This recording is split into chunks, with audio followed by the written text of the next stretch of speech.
महाराष्ट्राच्या कायदा आणि सुव्यवस्थेचे काय तिंतरा वाजलेत। गजापूर विशाळगडामध्ये एवढे मोठे प्रकरण घडले, आरोपी फरार। बदलापूरच्या शाळेत चिमुरड्यांचे लैंगिक शोषण झाले, संस्थाचालक फरार। छत्रपती शिवाजी महाराजांचा निकृष्ट पुतळा बनवला, आपटे फरार। फरार वा भूमिका घेणार हे सरकारने केली, त्यांची ती काय लाडकी बहीण आहे ना, तसं फरार व्हा योजना। काही करा, आमच्या पक्षातल्यात ना, मग चला निघा। पोलिसही मागत लागत नाहीत, पोलिसांनाही नेमके ह्यांचेच फोन कॉल ट्रेस होत नाहीत, हे कुठे आहे कळत नाहीत। त्याच्यामुळे आपट्यांची मजा आहे। ते पण आपटेच आहेत ना, बदलापूरमध्ये पण 2 आपटे, आणि इथे कोण मला माहीत नाही, भिडे गुरुजींचे धारकरी कोण आहेत। पण म्हणजे हा द्वेष किती वाढीला लागला आहे आणि त्याचे परिणाम काय होतात। तर काल जळगावहून कल्याणला आपल्या मुलीला भेटायला आलेला 70 वर्षाचा म्हातारा गाडीमध्ये बसले होते, त्यांच्या हातात डब्बा होता, आपल्या पोरीच्या घरी चाललेले म्हणून त्याच्यात त्यांनी मिठाई घेतली होती। काही तरुण पोरांनी त्यांना इतकं मारलं, काय संशय, तर तुमच्या डब्यात गोमांस आहे। हा महाराष्ट्र नाही आहे, महाराष्ट्रामध्ये हे कधी घडलेलं नाही। महाराष्ट्रामध्ये श्रेष्ठी म्हणजे आपल्यापेक्षा वयाने ज्येष्ठ किंवा आपल्या आजोबांसारखा दिसणारा माणूस जर असेल समोर, तर साधारण आपण प्रेमानेच वागतो। ही महाराष्ट्राची संस्कृती आहे। ह्या संस्कृतीचे 3:13 वाजलेत। तुम्ही कसे कानफडत मारतायत बघा, तो माझ्याकडे व्हिडिओ आहे, मी तुम्हाला दाखवीन तो व्हिडिओ। काय चालू आहे काय, हे विद्वेषाचं राजकारण कुठे थांबणार आहे। फक्त आणि काय त्याच्यात आमचा श्रावण आहे तर तुम्ही मांस का खाताय, त्याच्यावरनं मला आठवलं, पर्युषण येते ना, पर्युषण येतंय तर कोंबडी मटण खाण्यावर बंदी, विक्रीवर बंदी। अरे महाराष्ट्र आमचा आहे की दुसऱ्याचा? अरे महाराष्ट्रातल्या 80% लोक हे मांसाहारी आहेत। हा आमचा महाराष्ट्र आहे, हा समुद्राला लागून असलेला महाराष्ट्र आहे। समुद्राच्या किनारी राहणारा 95% वर्ग हा मांसाहारी आहे, कारण का तो मच्छी खातो, त्याचा आहारच मच्छी आहे। काय चालू झालंय महाराष्ट्रात? म्हणजे इतरांनी येऊन आमच्या इतकी जुलूम जबरदस्ती करायची, आणि महाराष्ट्राने मान्यता द्यायची। प्रत्येक धर्माबद्दल आम्हाला आदर आहे, जैनांचं जे काय असेल त्याच्याबद्दल आम्हाला आदरच आहे। पण ही कुठली जबरदस्ती की तुम्ही मांस विकूच नका, खाऊच नका, कोंबडी खायची नाही, मच्छी खायची नाही, मटण खायची नाही, आम्हाला रस्त्यावर दिसलंच नाही पाहिजे। हा कुठला द्वेष की तुमच्या डब्यात काहीतरी मटणाचाच पदार्थ आहे, मार कानफडीत, आमचा श्रावण आहे, मार कानफडीत। अरे कोणाचा श्रावण आहे, कोणाचा पर्युषण आहे, मग त्या लोकांना मारझोड करायची, आणि परत ते फरार झालेले असतील आता मारझोड करणारे। कोणीतरी त्यांचा नेता असेल, त्या नेत्याला फोन केला असेल, साहेब दिले अकाला खाडकन, खळ्याळ खटाक काय म्हणतात ना ते, आणि फरार। काय चालवलंय काय, आपल्याला लाज नाही वाटत? म्हणजे आपल्या वडिलांच्या वयापेक्षा मोठ्या असलेल्या माणसाला आपण आपल्या हाताने कानाखाली वाजवतो, त्या पोरांना थोडी लाज शरम नसेल? आणि सगळ्यांचे चेहरे व्यवस्थित दिसत आहेत, अजून पोलिसांनी एकालाही अटक केलेली नाही। ही फरार सरकार आहे, फरार सरकार। आत्ताच मी आशा वर्करला भेटून आलो, त्या माझ्याकडे आल्या होत्या, एक 200-300 आशा वर्कर महाराष्ट्रातनं मागच्या नोव्हेंबरमध्ये त्यांनी आंदोलन केलेलं आणि त्यांना सांगितलेलं की तुम्हाला 5,000 वाढीव वेतन देण्यात येईल. ज्या दिवसापासून अनाऊन्स केलं त्याच्यानंतर आजपर्यंत एकदाही 5,000 रुपये देण्यात आलेले नाहीत. ते 5,000 रुपये त्यांना स्थानिक स्वराज्य संस्थेकडनं दिले जात होते, ते जानेवारीपासून बंद आहेत. जानेवारीपासून तेही दिलेले नाहीत. त्यांना दररोज रिपोर्टिंग करावं लागतं. रिपोर्टिंग करायचं म्हणजे कशाने करायचं? आजकाल आयफोन वगैरे असतं ना, काय ते मोबाईल वगैरे काहीतरी असतं ना, पुढे करायचं वगैरे असं काहीतरी असतं ना, सिस्टीम असतात ना काय काय. त्याला गरीब बायका आयफोन आणि सॅमसंगचे फोन कुठं आणणार? बरं तरी बिचाऱ्यांनी घेतलेत. रिचार्जला 100 रुपये जरी दिली दिवसाला तरी 3,000 रुपये महिन्याला झाले. कोण देणार त्यांचे पैसे? एखादी बाई प्रसूती वेदना झाल्यानंतर तिला हॉस्पिटलमध्ये घेऊन जायचं. ती हॉस्पिटलमध्ये असते, आशा वर्कर बाहेर उभी असते. आशा वर्करला त्याच्यासाठी 200 रुपये दिले जातात. पण कधी? त्या ऑपरेशन थिएटरमधनं जेव्हा तो डॉक्टर बाहेर येईल आणि सही करेल तेव्हा, म्हणजे 5-6 तास ती आशा वर्कर तिथेच उभी आहे. मी त्या आशा वर्करला विचारलं, तुमच्यातल्या किती जणांनी 200 रुपये मिळवलेत? सगळ्या जणांनी आम्ही एकदाही 200 रुपये मिळवलेले नाहीत, आम्हाला 200 रुपये मिळतच नाहीत. त्या दिवसभरामध्ये कमीत कमी 150 घरांचं सर्वेक्षण करतात. 150 घरं. म्हणजे आता मी माझ्या मतदारसंघात म्हटलं तर माझ्या मतदारसंघात जायला असाच चढ चढावा लागतो.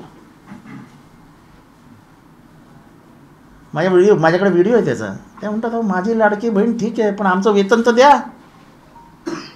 आमच्या बहिणी नाहीत काय? कसं काय घर चालवायचं म्हणाले.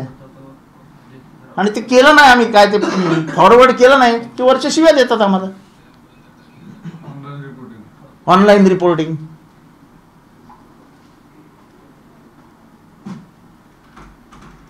रिचार्ज मारायला तरी पैसे द्या ना मग. म्हणजे एक्सप्लॉयटेशन ऑफ विमेन. महिलांचं एक्सप्लॉयटेशन करणं हा सामाजिक गुन्हा आहे. हा सामाजिक गुन्हा हा सरकार करतंय. 72,000 आशा वर्कर. तुम्ही कशाला खोटं सांगितलं त्यांना 5,000 रुपये देतो म्हणून? आजपर्यंत 1 रुपया दिलेला नाही. 1 रुपया. का त्या बहिणी नाहीत तुमच्या? मी व्हिडिओ दाखवतो, त्याच्यातल्या 20 जणींपैकी 3 जणी म्हणतात आम्हाला 1,500 रुपये नको, आमचा पगार वेळेवर द्या.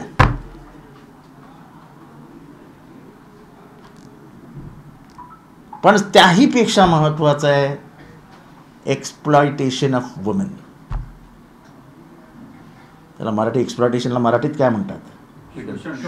शोषण. महिलांचं जे शोषण होत आहे. आणि खरंच गरीब 10 वाजता घरातनं निघतात, दररोज 150 घरांचा. आणि त्या म्हणाले की तसं काय आम्हाला आरामच नसतो, काही ना काही सर्वे गव्हर्नमेंट लावतच असतं आमच्या मागे. हा सर्वे करा, तो सर्वे करा, ह्याचा सर्वे करा, त्याचा सर्वे करा. त्यामुळे 150 घरं फिरायचीच आहेत आम्हाला दररोज. सरकारने विचार करा. माणसं उपाशी मारणार का आता? हे महत्त्वाचे विषय तुम्हाला सांगायचे होते.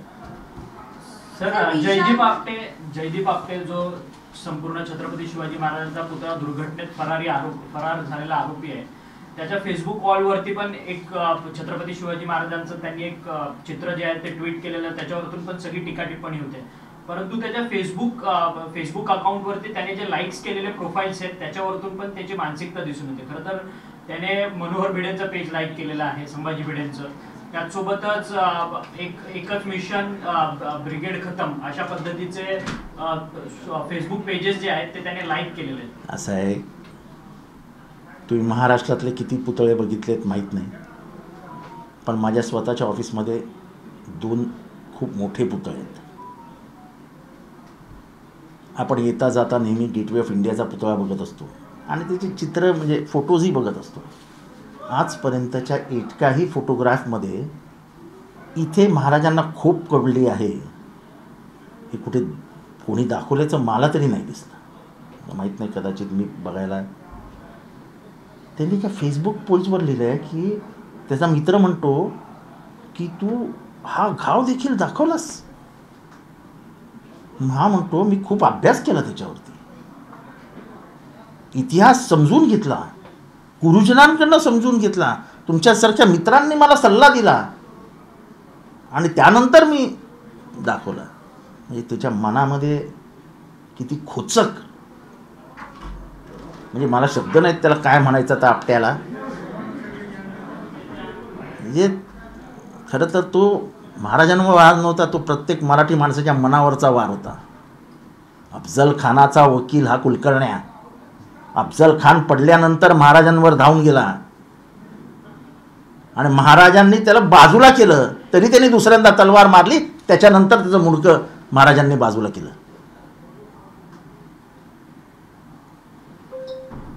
हा इतिहास आहे. पहिल्यांदा जेव्हा तो धावून गेला महाराजांच्या अंगावर, तेव्हा महाराजांनी त्याला मारलं नाही. जेव्हा त्यांनी दुसऱ्यांदा तलवार उपसली तेव्हा महाराजांनी त्याचं मुंडकं बाहेर काढून टाकलं. म्हणजे असा विकृत माणूस, ह्या विकृत माणसाला एकही पुतळा बनवलेला नसताना पुतळा बनवण्याची कामगिरी कोणी त्याच्या हातात सोपवली आणि तो मूर्ख कोण हे महाराष्ट्र सरकारने जाहीर करावं. सर, ह्याच्या सगळ्यावरती संजय राऊत म्हणतात की याचे सगळे धागेदोरे जे आहेत ते वर्षा बंगल्याशी निगडीत आहेत आणि त्यामध्ये श्रीकांत शिंदेचं देखील नाव घेतलं होतं. मला कोणाचं नाव बी घ्यायचं नाही. थांबा त्याचं होऊ द्या ना.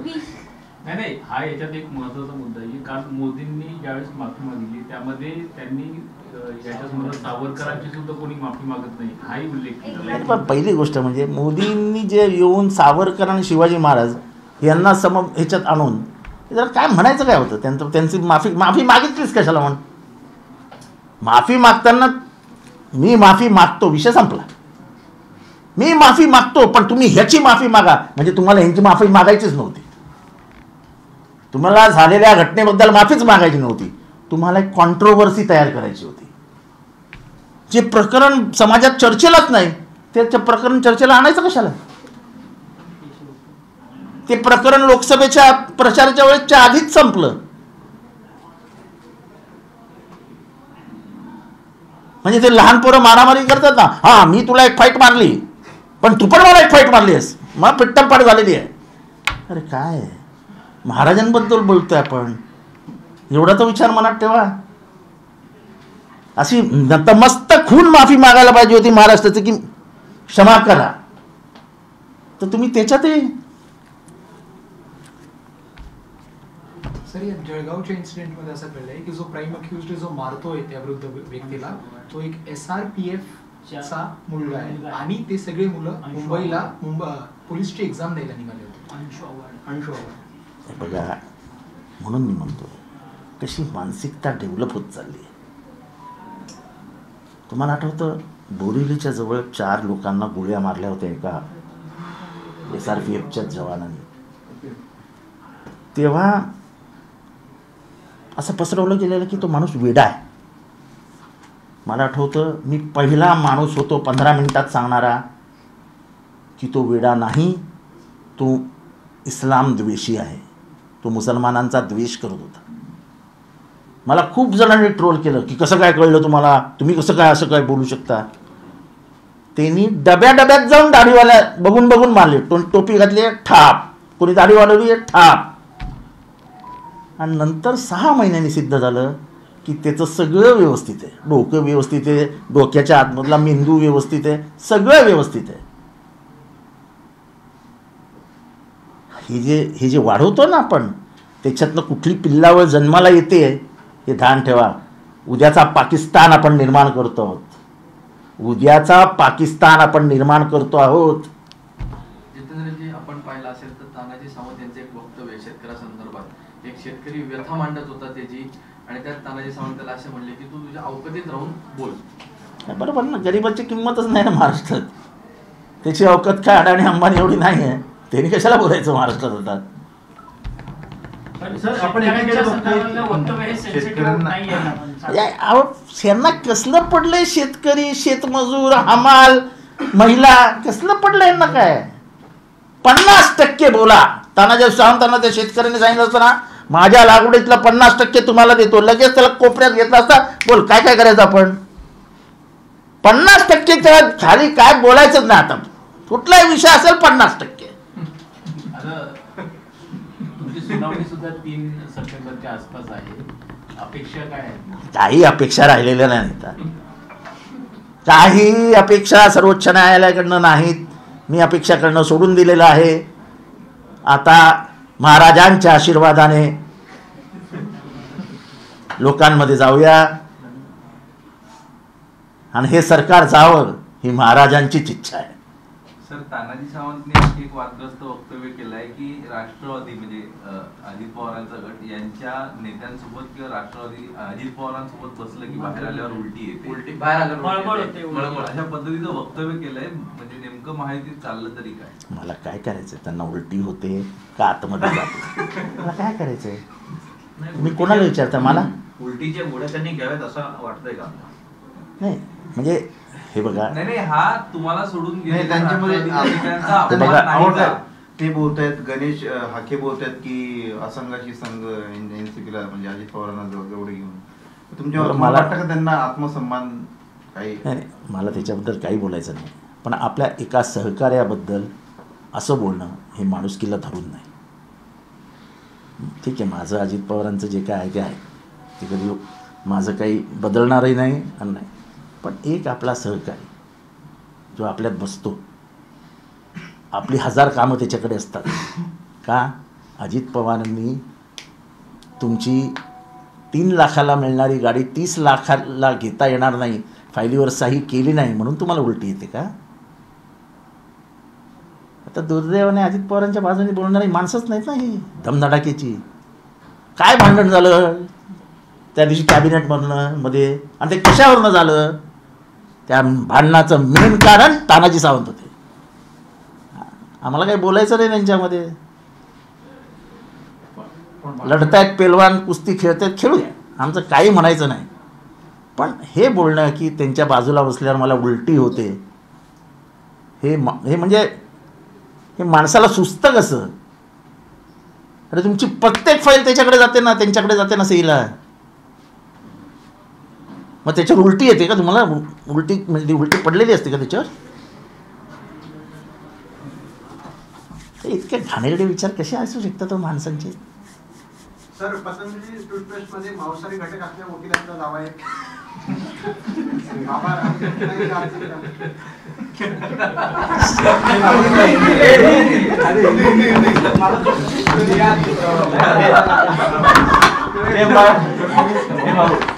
ती पर्युष आहे. हे बंद करा रे, बंद करा.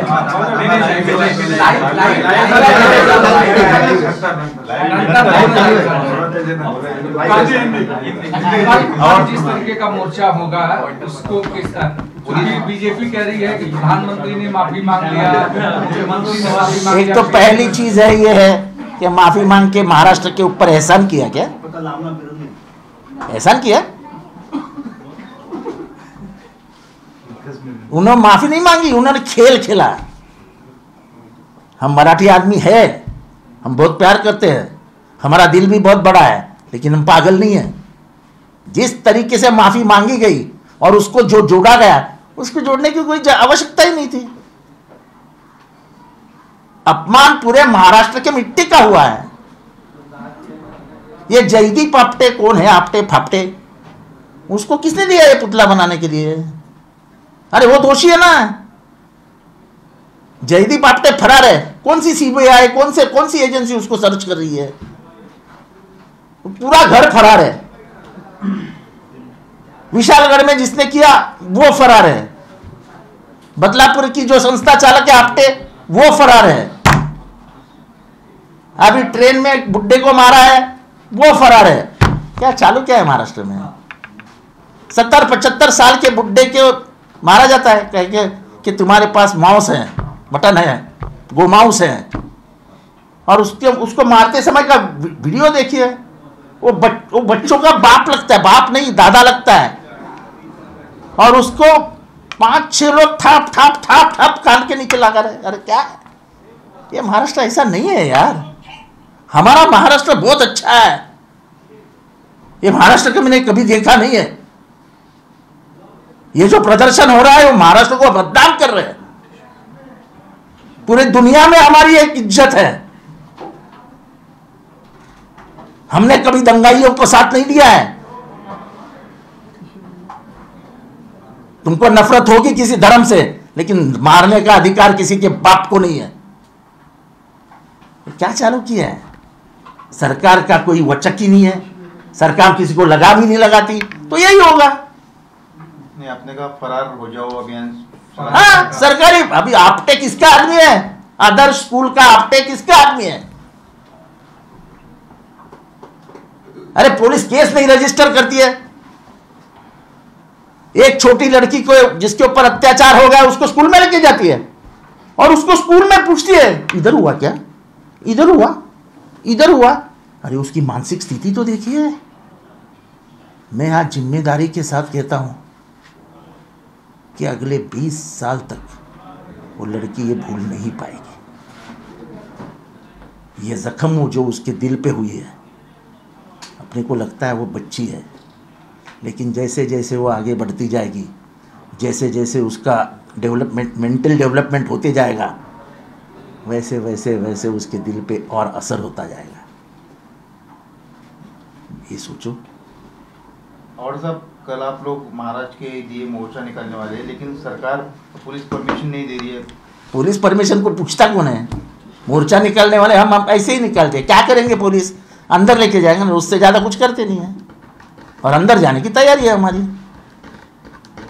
मोर्चा तो निकलेगा। दूसरी बात है कि सरकार में महायुति में अनबन दिखाई दे रही है, लगातार बयान आ रहे, तानाजी सावंत के भी बयान आए। उस बयान को आप कैसे देखते हैं? क्या बयान आया? उन्होंने कहा कि उल्टी होती उनको अजित पवार के साथ एनसीपी के साथ क्या ऐसा, क्या आपने कहा कि ये निंदनीय है? क्योंकि भाई आपके देखो ऐसा है, भले ही अजित पवार का और हमारा नहीं जमता, लेकिन किसी के बारे में ऐसा बोलना कि उनके बाजू में बैठो तो उल्टी होती है।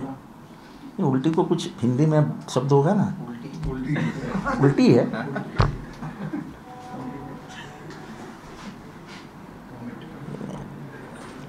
क्या ये क्या सोच है? साथ में क्यों बैठते हुए हैं? इतनी बेइज्जती करनी है तो साथ में मत बैठो ना। और मैं बताता हूँ अजीत दादा के बारे में, तानाजी सावंत को गुस्सा क्यों है, तानाजी सावंत को गुस्सा क्यों आता है। उनकी एक फाइल थी, 3 लाख की गाड़ी वो 30 लाख रुपए में ले लो ऐसा कह रहे थे, और अजित पवार ने वो फाइल पे साइन करने से इनकार कर दिया। तो उल्टी तो आएगी कि खा के बैठे थे ना सब, तो निकल रहा था भाई क्या होगा, उल्टी होगी उल्टी होगी, तो उल्टी तो होने वाली है। एडवांस लिया था 50%। ये 50% लफड़ा कर रहे हैं सब महाराष्ट्र में। ये एडवांस और 50% जो चालू है ना, उससे 12 बज गए। हर काम में 50%, पुतले में 50%। तो फिर पुतला बनेगा कैसा? वैसे ही बनेगा। कुछ लोग कह रहे हैं हाइट जितना पुतले की बढ़ेगी उतना करोड़ रुपया करप्शन होगा, जितना फीट हाइट। नहीं नहीं नहीं नहीं नहीं, नहीं। अगर 6 फुट हाइट है तो 3 फुट का करप्शन 50%। तो देखो ना, पुतला भी बीच में से ही टूटा है। और साहब, वो तानाजी सावंत किसानों क्या औकात निकाल रहे हैं, किसानों का अपमान। किसान, उनको मालूम नहीं, तानाजी सावंत को किसान पहचानता नहीं था। अगर उसकी खेती की 50% जो खेती उगती है वो कहता कि 50% आप ले लो और कुछ मदद करो, तो तानाजी सावंत कंधे पे हाथ डाल के गाड़ी में बिठा के मुंबई में लेके आते, सौदा करके निकल जाते। आजकल महाराष्ट्र में 50% बोलो सब काम होते हैं। 50% में पूरा महाराष्ट्र भी बेच देंगे। किसानों की कोई कीमत नहीं। किसानों की आशा वर्कर पिछले अक्टूबर नवंबर में उन्होंने आंदोलन किया था, कहा गया था 5,000 रुपए देंगे, आज तक 1 रुपया दिया नहीं। इतना ही नहीं तो उनको जो अनुदान दिया जाता है वो भी बंद है। और सबसे मेहनती काम अगर कोई करता है तो आशा वर्कर करती है। वो दिन भर में 150 घर में जाती है। अभी मेरे एरिया में पहाड़ है, पहाड़, वो बेचारे आशा वर्कर हर रोज पहाड़ चढ़ती है, हर तुम्हारा सर्वे आशा वर्कर करती है। उसको जो अनुदान है, उसको महीने को जो पगार मिलना चाहिए वो भी वक्त पे नहीं मिल रहा है। मैं तुमको मांगता है तो सुनाता हूँ, मेरे पास वीडियो है। आशा वर्कर कह रही है भाई हम लाडली बहन नहीं है क्या? हम सरकार में काम कर रहे हैं, हमको हमारा वक्त पे कुछ मिलता भी नहीं है। मेरे पास वीडियो है, दिखो, वीडियो दिखाता हूं। मांगता है 72,000 महिलाएं काम करती है महाराष्ट्र में। उनके घर कैसे चलते होंगे, सोचा है कभी सरकार ने? और आशा वर्कर घर बैठ जाएंगे तो आपको मालूम है क्या हो सकता है? कोई मालूमात ही नहीं मिलेगी कि घर में क्या हुआ है, कितने डेंगू के पेशेंट है, कौन सी बीमारी फैल रही है, वो पता ही नहीं चलेगा सरकार को। उनको बोलते हैं शाम को 5 बजे ऑनलाइन हमको बता दीजिए क्या हो रहा है। ऑनलाइन बताने के लिए वो स्मार्टफोन लगेगा, स्मार्टफोन लगेगा तो उसका क्या, वो रिचार्ज नहीं, वो क्या बोलते इंटरनेट को, डेटा, हाँ वो डेटा बेटा को जो भी जिससे फॉरवर्ड हो जाता है वो चार्ज करना पड़ेगा। उसकी कीमत नहीं है क्या? अगर समझो 50 रुपये का भी रिचार्ज कर दिया, 50 रुपये का होता नहीं है रिचार्ज, 500 रुपये भरने ही पड़ते रिचार्ज के लिए। अपन समझो कि 50 रुपये तो 1,500 रुपये महीने का रिचार्ज पे गया। उनकी तनख्वाह भी नहीं है 1,500 रुपये। मैं ये समझना चाहूँगा, मैंने इसके ऊपर अभ्यास नहीं किया है, कि इतना एक्सप्लॉइटेशन महिलाओं का हो रहा है, शोषण हो रहा है, इनको मिनिमम वेजेस एक्ट के अंदर क्यों नहीं लिया जाता है? अगर हम सफाई काम करने वाले आदमी को 20, 22, 25 हजार रुपए दे रहे हैं, तो फिर ये भी महिलाएं उतनी ही मेहनत से काम करते हैं, तो उनको कानून के दायरे में जो किमान वेतन आयोग के माध्यम से पैसा दिया जाता है, ये इनको क्यों नहीं दिया जाता है? मैं तो अचंभित हो गया उनके हालात सुन के। 1,500 रुपया, 2,000 रुपया, 300 रुपया। अरे आधुनिक भारत में ये व्यवस्था है। उनकी लड़ाई ये अब मिनिमम वेजेस एक्ट के साथ होनी चाहिए। सरकार लगातार कह रही है कि लाडली बहन योजना के जरिए हम पूरी महिलाओं के पास तक जा रहे हैं। महिलाओं देखो, मैं तुमको वीडियो अभी सुनाता हूँ, ये अपना खत्म हुआ तो वीडियो सुन लीजिए, वो महिलाएं क्या क्या बोल रही है। जरूर तुम्हारी लाडली बहन योजना है, तुम पैसे दो, तुमको बहुत अच्छा लग रहा है, वो भी हमें मालूम है। सुरक्षा का क्या करने का है, जरा उसके बारे में बात करेंगे। इस महाराष्ट्र में फैलता हुआ द्वेष और मन में जो दुरावा आ गया है, हम जो दूर चले जा रहे हैं, उसका क्या करेंगे? ये महाराष्ट्र ऐसा नहीं है। एक दिल से, एक जान से रहा है। जिसको मारा वो जलगांव से आ रहा था, वो मराठी बात कर रहा था। वो हमारा ही आदमी है ना, मराठी बात कर रहा था। भाषा के ऊपर मैं नहीं बोल रहा हूँ, भाषा के ऊपर किसी को ये नहीं कर रहा हूँ, लेकिन मराठी संस्कृति में ये सब नहीं है। हम एक दूसरे का हाथ पकड़ के एक दूसरे को आगे ले जाते हैं, ये मराठी संस्कृति है। अभी अभी हाल में दहीहंडी हुई ना, नीचे थर पे कौन था और ऊपर कौन था, किसको मालूम है क्या? उसकी जात पात, जन्म कहाँ हुआ है, हिंदू है, मुसलमान है, सिख है, ईसाई है। ये महाराष्ट्र है, और ऐसा त्योहार सिर्फ महाराष्ट्र में मनाया जाता है, और महाराष्ट्र के बाद स्पेन में। और ये बहुत नजदीक से देखा है मैंने। ये महाराष्ट्र में जाति पाति की राजनीति क्यों नहीं चली? क्योंकि गणपति उत्सव हो, नवरात्रि हो, ईद हो, दिवाली हो, हम सब मिलके मनाते थे। अब इतनी दूरियां बढ़ने लगी है कि और 50 साल के बाद किसी को समझाना पड़ेगा इसको दिवाली कहते हैं और इसको ईद कहते हैं। जिस दिन ये हाल इस देश में आ गए, समझ देना ये देश पाकिस्तान हो गया। सर एक प्रश्न आहे, सध्या मुख्यमंत्री आणि दोन्ही उपमुख्यमंत्री नागपूरला आहेत। एकनाथ शिंदे आणि देवेंद्र फडणवीस हेगडेवारांच्या स्मृतीस्थळ अभिवादन करायला गेलेत, मात्र अजित पवार हे नागपूरला असून देखील त्यांच्यासोबत गेलेले नाहीये। तर काय वाटतं की अजित पवार गट महायुतीतून वेगळा लांब दुरावत चालला आहे? अजित पवारांचा गेम वेगळा आहे,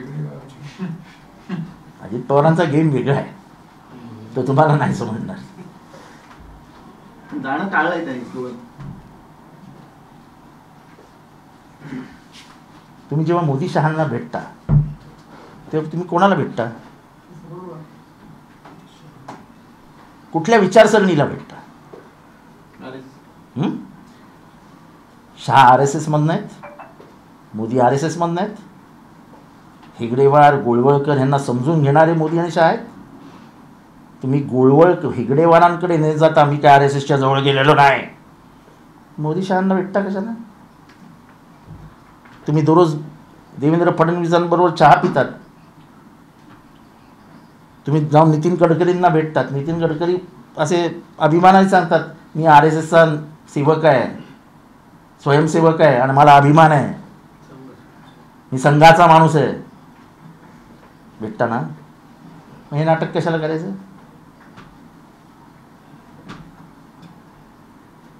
भूमिका घेताना आपली भूमिका स्पष्ट असावी,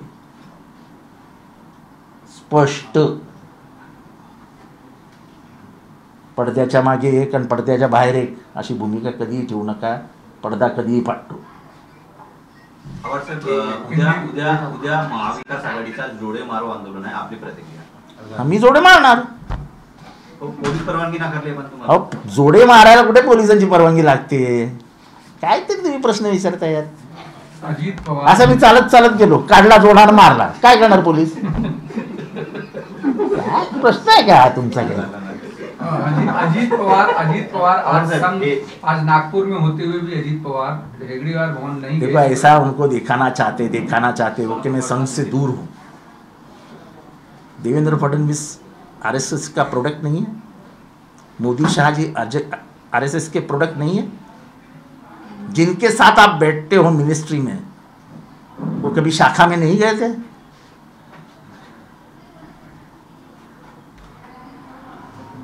तो ये आप कुछ लोगों को मूर्ख समझते क्या? आप बैठे हो कमल के साथ, वो कमल का फूल RSS के सिवाय बाहर आ सकता है क्या? तो ये ऐसे एक गाना था ना, लुपा छुपी खेले आओ, वैसे चालू है मेरा।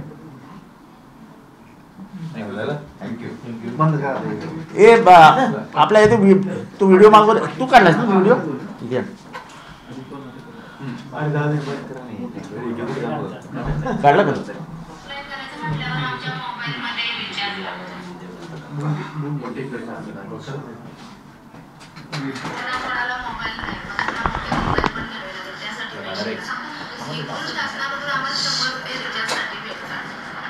आणि आम्ही रिचार्ज करतो 560चा, तेव्हा ऑनलाईन होतं आणि इकडून ऑनलाईन झालं की इकडून आमच्या हॉस्पिटलकडून कोण एकशिडी का नाही केली मॅडम, बॅलन्स टाकलाय, मग टाका ना, तो तुमचा प्रॉब्लेम आहे। अरे आम्हाला पेमेंट नसेल तर आम्ही मोबाईलमध्ये पैसे कुठून टाकणार?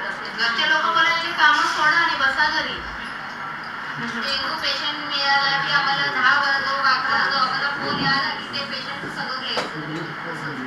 डेंग्यू मलेरिया हे चालूच आहे। आता ते विटावरमध्ये दररोज नाहीतरी कोविडमध्ये पेशंट डेंग्यूचे निघतात, मलेरिया डेंग्यू आजूबाजूचा पण 60 जणांचा तरी कमीत कमी सर्व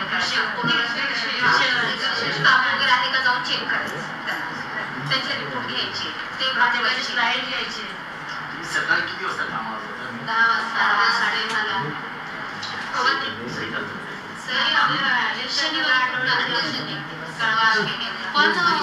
लाडके बहीण योजनेबद्दल काय बोलत ती काय?